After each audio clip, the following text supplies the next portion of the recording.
गुरु प्यारी साध संगत जी, राधा स्वामी जी। प्यारी साध संगत जी, आज जो साखी मैं आपको सुनाने जा रही हूँ, ये साखी महाराज चरण सिंह जी के समय की साखी है जी। प्यारी साध संगत जी, ये साखी बड़ी ही प्यारी साखी है, तो कृपया इसे पूरा सुने जी। एक बार हिमाचल में महाराज जी का सत्संग प्रोग्राम था। उन दिनों सत्संग के बाद महाराज जी स्टेज पर बैठकर ही संगत को दर्शन दिया करते थे। उस दिन दर्शनों के बाद महाराज जी स्टेज पर ही विराजमान रहे। सारी संगत ने दर्शन कर लिए और सेवा भी डाल दी। फिर भी महाराज जी स्टेज पर विराजमान रहे। किसी भी व्यक्ति की वहाँ हिम्मत नहीं हो रही थी जो ये पूछ ले कि महाराज जी अब आप कैसे बैठे हो।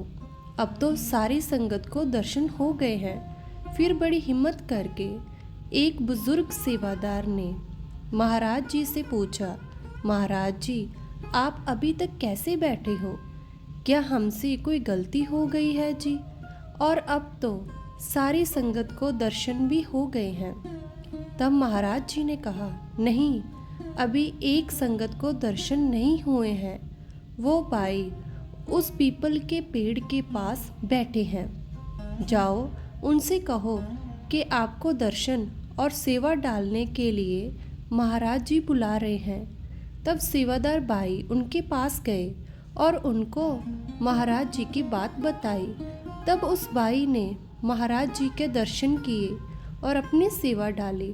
अब इस घटना को देखकर सभी सेवादार भाई बहनों में बातें होने लगी कि इसकी सेवा में कौन सी बात है जो जिसके लिए स्वयं कुल मालिक को इंतज़ार करना पड़ा।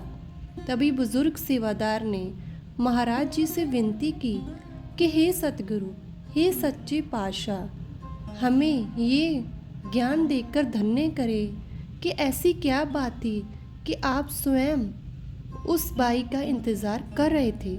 तब महाराज जी ने बताया कि ये भाई सत्संग में आने के लिए बस के किराए के लिए 1 साल से पैसे जमा कर रहा था। फिर इसने सोचा कि अगर ये पैसे मैं बस किराए में खर्च कर दूंगा तो सेवा में क्या डालूंगा। तो इसने बस में आने की बजाय पैदल आने जाने की सोची। 10 दिनों की पैदल यात्रा करके सत्संग में पहुंचा है। अब थोड़ी पैसे की सेवा समझकर दर्शनों को भी नहीं आ रहा था। अब आप ही बताओ कि ऐसे सत्संगी की सेवा लिए बिना और उनको दर्शन दिए बिना कैसे चला जाता? क्या ऐसी सेवा का कोई मोल हो सकता है? महाराज जी की ये बात सुनकर वहाँ खड़े सभी सेवादार हैरान रह गए। बाबा जी, प्यारी साध संगत जी, अगर आपको बाबा जी की साखियाँ सुनना अच्छा लगता है तो कृपया हमारे चैनल को सब्सक्राइब कीजिए। राधा स्वामी जी।